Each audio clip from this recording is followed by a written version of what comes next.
Last week we looked at that feeling of uselessness and self-pity will disappear. Because that's not beneficial for any of us to be walking around with a lot of self-pity and feeling useless in life. And today we look at we will grow in self-love, esteem, respect, and worth. Here's why that step is so valuable, because that's the spiritual action step that we all need to embrace, to grow, to exceed in. And what I want to begin with is there is no such thing as a limit. There is no such thing as a ceiling to self-love, respect, esteem, and worth. And I think a lot of times people think, well, I'm feeling pretty good about myself, I'm done. Don't need to go anymore. But everybody around you going, man, it'd be nice you improved a little bit more. So we want to look at what does it take for us to improve in those areas of our life, because the reason that we want to improve in those areas of our life is because that is the energy that we will draw upon to heal, to move through any of our unhealthy behaviors, habits, or addictions that do not support ourselves or those around us to our highest or their highest and best good. And it's hard to make change in one's life if we don't have self-esteem. So esteem is one of the most powerful principles and tools that we need to enhance our spiritual and human life. So this week I had a lot of interesting opportunities to look at and examine my self-esteem, and one happened on Wednesday. When a week ago Wednesday, Crystal had mentioned to me a little bit about Tawny, my stepdaughter, going on a school field trip to Mount Doug. And my wife briefly mentioned, would you like to go if they need a driver? And me, not really thinking, said, sure. Nothing more was mentioned for a week. I'm 50. It has to be mentioned every day for me to remember. So Wednesday morning, she's on the way to go to work. She works in an outpatient at the Royal Jubilee in infections. Something like that. I drop her off at the hospital, I come back and pick her up. I don't know what the heck she does in between. Anyway, no, I do. Anyway, so as she's going out the door, she says, oh, remember your field trip you're going on today. It's all day. You got to pack a lunch, get ready, and get the girls to school. Okay. So I get up and get everything kind of going, and we get to school, and I take Tawny and that and Liberty's 2.5 years old, and I've driven through Mount Doug a lot of times, but I've never actually hiked it. With a 2.5-year-old that was going to choose on that day not to walk. And so we get there, and our guide, the teacher, the outdoor classroom teacher, was First Nations and in very good shape, and was not cognitively aware that we were 4th and 5th graders. Thought it was the military, and how fast can we get from point A to point B? So, and when I got there, I said, how long is this field trip? 3.5 hours. 3.5 hours, up the mountain, down to the ocean, back up the mountain. Liberty chooses not to walk. None. She weighs about 28 pounds, and she doesn't hold still. She doesn't just lay there when you're holding her, so I'm carrying her. First hour, not so bad. Liberty, you want to walk? No, Daddy big and strong. 20 minutes later, Liberty, you want to walk? No, Daddy big and strong. 10 minutes later, Liberty, you want to walk? No, Daddy big and strong. Inside, I'm saying, no, Daddy old and tired.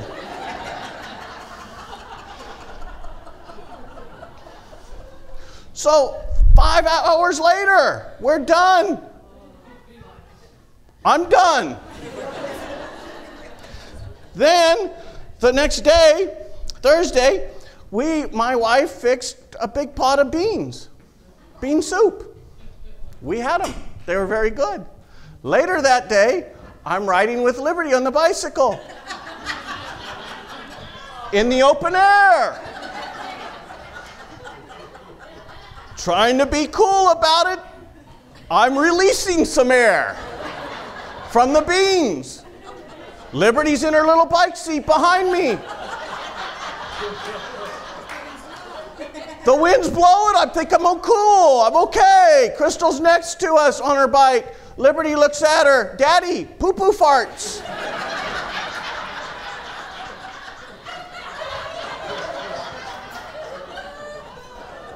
I'm feeling masculine.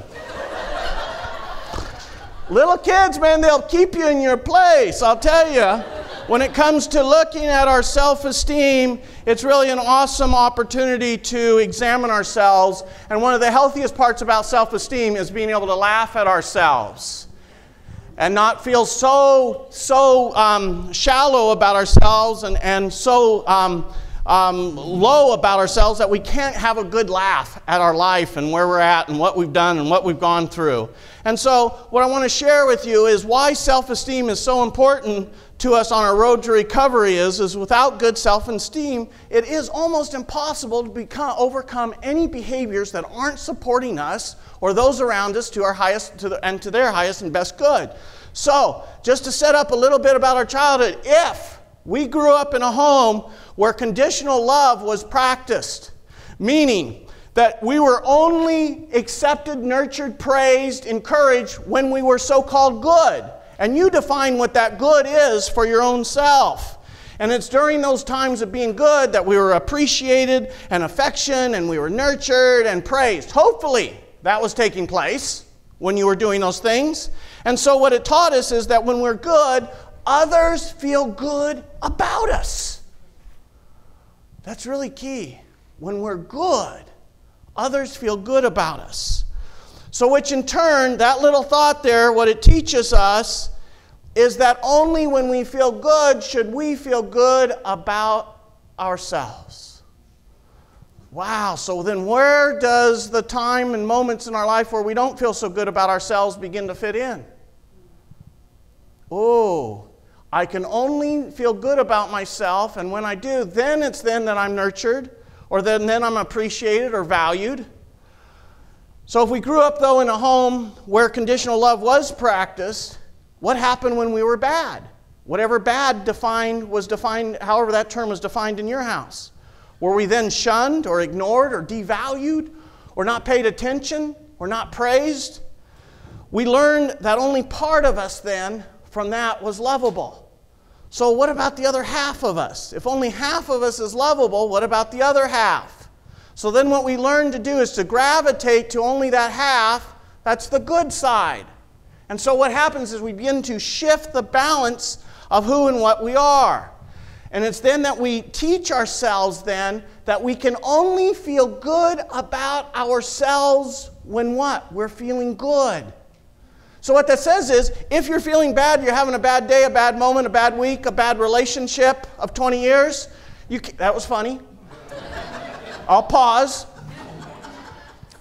Is then when we're having those bad moments, then we still can't feel good about ourselves.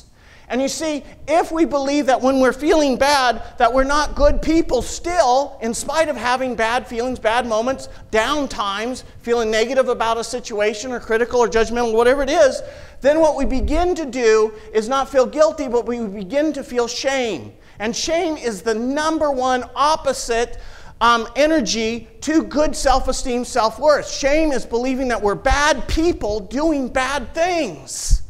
You are not a bad person for having unhappy or unhealthy or not so good feelings from time to time. That is not who you are. At the core of our being, we are good people, naturally. Do we have moments in our life where we're not always expressing, exhibiting, demonstrating that? Yes! Now, where good self-esteem comes, can you love yourself during those moments? That's what unconditional love is. If we were brought up in a home that practiced conditional love, we never learned to love ourselves when we weren't feeling so good, when we didn't do well on a test, when we didn't clean the room, when we didn't mow the lawn perfectly, when we didn't get the dishes put away just right or the counter wiped down right or clean the bathroom just right. Could we still love ourselves? Did we learn to love ourselves when we were being criticized or told what we didn't do wrong? Because if we couldn't, then we grew up very fragile. And I can always tell somebody's self-esteem on one little given way is just tell the person, no, I don't agree with you. How do they respond? Are they done? Do they not want to ever talk to you again because you disagree with them over something? That's how fragile one's self-esteem can be. Good luck in being in a relationship. Good luck being a parent. You know how many times Liberty's told me no in the last month? You want to go potty? No. 2 minutes later, it's on the floor. Liberty, you said you know. Oh, I know. I'm sorry, Daddy. Tell me. So, what I want us to understand is that one of the fundamental principles of spirituality, as I kind of shift a little and I'll come back to where I've started, is one of the foundational principles of spirituality and New Thought is a belief in a higher power. Now, what separates us, or the difference between New Thought spirituality and traditional religion, is that New Thought teachings do not impose a specific definition or name on that higher power. Rather than definitive theological identities like God, Allah, Buddha, Muhammad, or Jesus, New Thoughters use general terms like spirit, supreme being, divine intelligence, divine creation, love, beauty, holy mystery, or universal intelligence. This is what allows people of different faiths to gather together. What New Thought teaches us is the importance of learning with an open mind, not with our preconceived, firmly established belief and perceptions. Because what we know about us as human beings is that we often fear what we do not understand. And so one of the must-understand principles is that we are each developing our own understanding and belief into what God is. And we don't have some theological belief that's saying, here's how you need to see and believe and embrace God, and this is the only way that you can do it. Otherwise, it's wrong. Because if we think we're doing something wrong in our spiritual approach to God, and we grew up in a conditional home of love, then we think what we're doing is wrong, and then we start feeling bad about ourselves because we're not seeing God the way everyone else in our congregation is seeing it.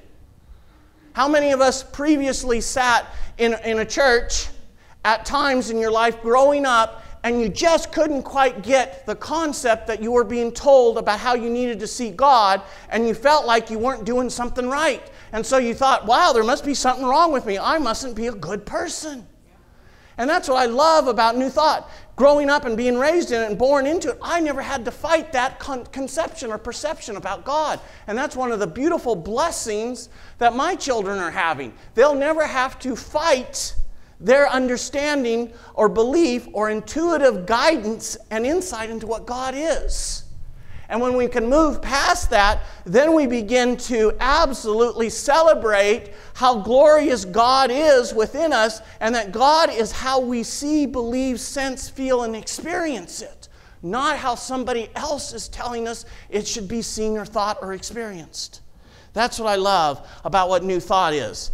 And within that, what is important for us to understand then is that creates a sense or face of what true self-esteem can be. Those with true self-esteem are in charge of their lives. Not something else is in charge of your life. You and you alone are 100% responsible for everything that happens in your life that you're responsible for. Now, sometimes people have a hard time hearing that because they get confused with, well, what about when this person did that to me? Am I responsible for that? No, you're responsible for your own individual life. You are not responsible for how others behave or act, even if it's towards you. You are only responsible to how you respond to them.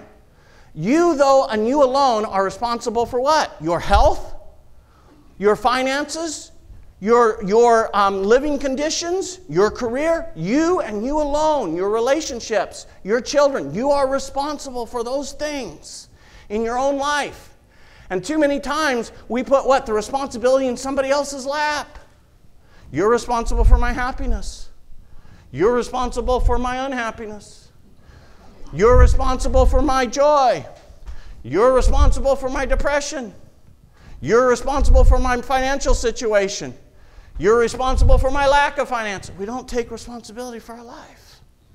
And that's people with true, foundational, principled self-esteem understand that, wow, they are totally responsible for their life. And when you become totally responsible for your life and you have great self-worth, self-esteem, then you know that you could create your life how you see fit and how you want it to be, regardless of how others may see or want it to be for you. If relationships are not working in one's life, and a person with high self-esteem, they ask, what is it in me that is attracting this type of person, or what am I doing to create this situation? Instead of blaming the other person, if only they would or could or do this or that. If their finances are not what they desire, they ask what can I do to change this, and tap into their creative, intuitive side to do better. They do not waste time saying there's never enough, if only I had a better job, if only. They set about discovering why this is presently their current situation in life. True self-esteem values itself. It says, I can do, I can have, I can make my life what I desire it to be. I was recently reading one of my daughter's favorite bedtime stories to her, Winnie the Pooh, and if any of you read the community email yesterday I sent out, I've left the H off of Pooh. In my house, that's appropriate. But in there, you know many of the characters, and if you come by at Christmas, we have all the characters out on our front lawn from Winnie the Pooh. Eeyore has no self-esteem. He expects things to go wrong, and they usually do. Tigger, on the other hand, bounces through life, always hopeful, always on an adventure, even when his friends try to pull him in. He just sees the bouncy side of things. Do you see the opposite? What kind of parents you think Eeyore had? What kind of parents you think Tigger had? Unconditional loving Tigger, Eeyore conditional loving. Tigger is just Tigger. He exasperates those who need total order or control. He loves his friends just as they are, and even grouchy old Rabbit can't dampen his spirits. I love Tigger, though I certainly have my Eeyore moments, as I did yesterday when I left the H off of Pooh. But throughout the history of church, there have been very unique announcements that have appeared in church bulletins throughout our country. And here's some. Listen carefully. The fasting and prayer conference includes meals. The sermon this morning, Jesus walks on the water. The sermon tonight, searching for Jesus.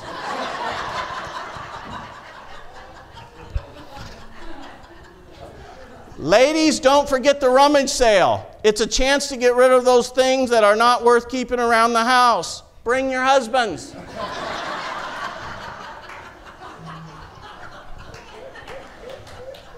Remember in prayer the many who are sick of our community. Smile at everyone who is hard to love and say hell to someone who doesn't care much about you. That meant hello. Don't let worry kill you off. Let the church help. For those of you who have children and don't know it, we have a nursery downstairs. Where'd you come from? Next Thursday, in honor of our choir, next Thursday there'll be tryouts for the choir. They need all the help they can get.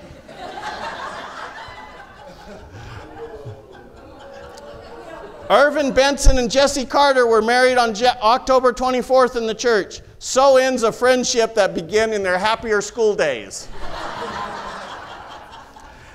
A bean supper will be held on Tuesday evening in the church hall. Music will follow. Ask Libby. 8 new choir robes are currently needed due to the addition of several new members and to the deterioration of some older ones. Please place your donation in the envelope along with the deceased person you want remembered. Ushers, watch the offering baskets here in a little while. The church will host an evening of fine dining, super entertainment, and gracious hostility. And finally, the last one. Weight Watchers will meet at 7 p.m. at the First Presbyterian Church. Please use large double door at the side entrance.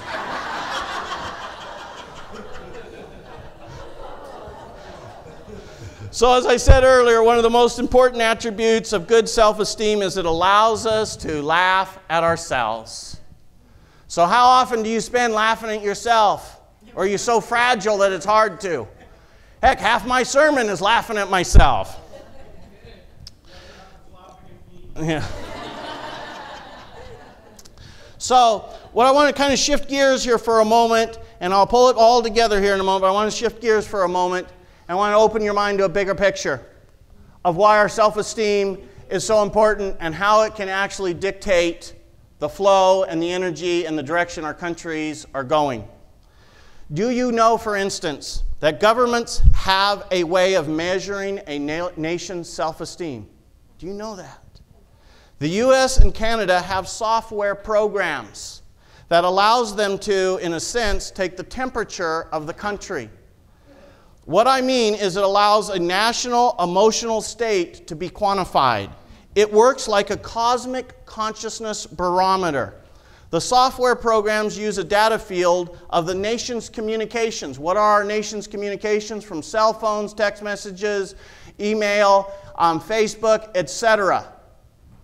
And they're able, which allows them to, by searching all the data that is in these fields of communication, it allows for the nation's mood to be assessed based on the occurrence of density of certain keywords and emotional indicators in the data field. Happy times have happy language. Stressful times have stressful language. What they're saying is, as a country, we have emotional states of being where we are dictating our levels of self-esteem and self-respect. For example, in the event of a terrorist attack, a government can use data fields to measure a nation's psyche and better advise its political leaders. So essentially what is being done is a population of individuals is being examined as if it were a single organism. This single organism is defined as a metasystem. A metasystem is a single entity defined by the sum of its parts. The human body, for example, consists of millions and trillions of individual cells, each with different attributes and different purposes, but all functioning together as a single entity, which is known as a metasystem. Did you wake up this morning and walk into your bathroom mirror and say, "Good morning, metasystem"? But that's what you are. And as an example, what it creates is a single entity can show up in nature as like a flock of birds or fish moving at once, as one. Scientists call it convergence or entanglement. And let me give you an example of what it looks like when a school of fish move as one.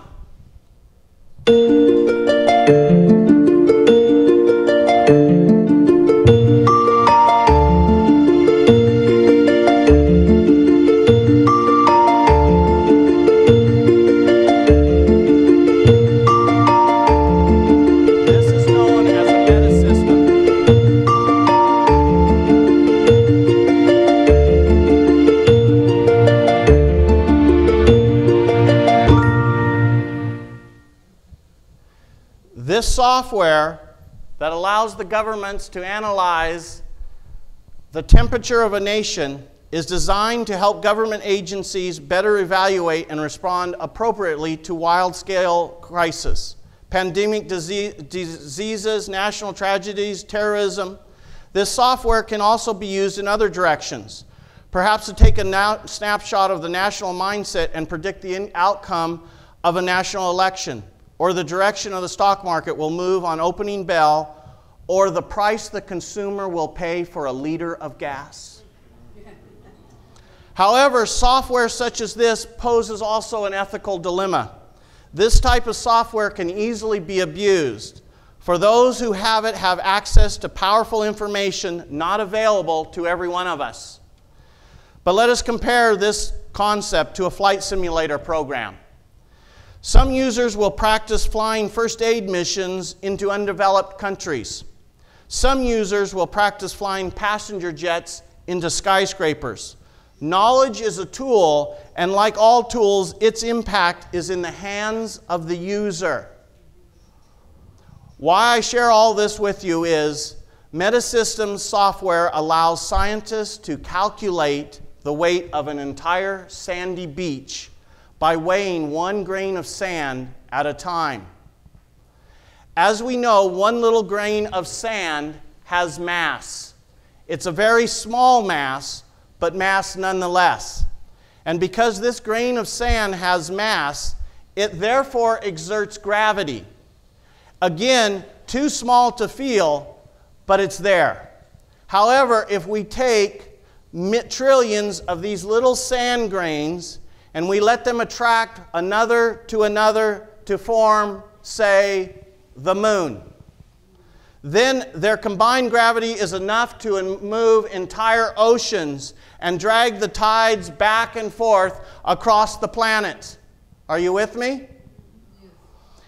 So here is where what I like to refer to as quantum spiritual mechanics kicks in. Let's for a moment replace that little grain of sand with an individual thought. Grain of sand equals individual thought. Any idea that forms in your mind actually has mass. Can you make that leap in consciousness if you already haven't embraced that years before now? Every thought you have has mass, just like every grain of sand has mass. What if I told you that a thought is an actual thing, a measurable entity with a measurable mass? A minuscule mass, of course, but mass nonetheless. What is the implication that this is suggesting? Hypothetically speaking, the implications are really simple. If a thought has mass, then a thought exerts gravity and can pull things forward toward it. Now let's take a step further. What happens if many people start focusing on the same thought? All the occurrences of the same thought begin to merge into one. And the cumulative mass of this thought begins to grow, and therefore its gravity begins to grow and become very powerful. So what is the cumulative thought if we apply this on a small scale inside of you? What's your cumulative thought? When it's seen as a metasystem, you have all these thoughts going around in our head, spinning around. But altogether, what's the cumulative? What's the focused thought of your energy? Because that energy is what is pulling that and acting as a magnet, pulling towards it. That's why we want to have high self-esteem. Because guess what high self-esteem, self-love, self-respect, self-worth draw towards it. If we're walking around believing we're not good, that we're not healthy, that we're not happy, that we're not joyous, guess what those thoughts pull towards it? More of the same. And that thought, that energy, does not know the difference between a positive energy or thought or a negative energy or thought. All that it knows is to pull to it that which it is like. So how important are our own everyday individual thoughts and then collectively? That's why I've been working here for 2 years and 9 months, that when we walk into these doors and we come together here as a spiritual collective consciousness, you are responsible for what you bring to that chair. And if you're bringing in not a very bright, positive, happy, joyous attitude, we're working at shifting to that, because as we get congruent, harmonious in our thinking, and we begin focusing on the power of prayer, the power of healing, the power of God working through our bodies, our minds collectively, we create a powerful metasystem here, so that people know that if they are out of that line of goodness, of happiness, that when they step into this powerful environment, they shift a lot quicker. Because you know what is happening many times here? Because we've been brought up thinking that we're not good or there's something wrong with us. When we come into a spiritual community and something's going on in our life, you know what I'm finding what we do here in this community is we just leave for a while. We go away and we suffer in silence. When in all times when you need help, this is the place you come when you're suffering or challenged spiritually, emotionally, mentally, physically. You got stuff going on in a relationship, finances, with your health, with your children, with your family. That's the time you rely on this place. You're not a bad person. You need to go away and only come back when everything is good, because then you'll be appreciated and loved. Why are we doing that to ourselves? Have we not learned maybe, and I realize that must be my fault. I haven't taught you how to use a spiritual center. number one and number 1A and 1A and double 1A is we begin everything with prayer. Why? Because that gets our thought back focused on our wholeness. And that begins pulling everything to us that is like that. And if we're walking around with wounded thoughts and we're not receiving the help, the assistance, the guidance that we can, then we can't grow. We stay stuck and we keep pulling that same stuff into our life. And then what happens is we keep repeating the same pattern over and over and over and over, and pretty soon our lifetime's done. So it's about shifting, because it's so easy to forget how incredible of a human being we are. But as it says there, realize, visualize, affirm, pray, accept, embrace that we are really divine expressions of love, and we have human experiences. This year our theme has been to be a vessel for transformation. And on the deepest level of spirituality, we are seeking transformation from our humanity into full acceptance and embracing of our God, which is called apotheosis. It's transforming man into God. I want you to look at this quote and the definition of the apotheosis. The word apotheosis literally means divine transformation, that of mankind becoming God. It's from the ancient Greek apo, to become, theos, God, to become God, apotheosis. That's what we're all seeking. To do our best to acknowledge that yes, we are human beings, but we're always looking what?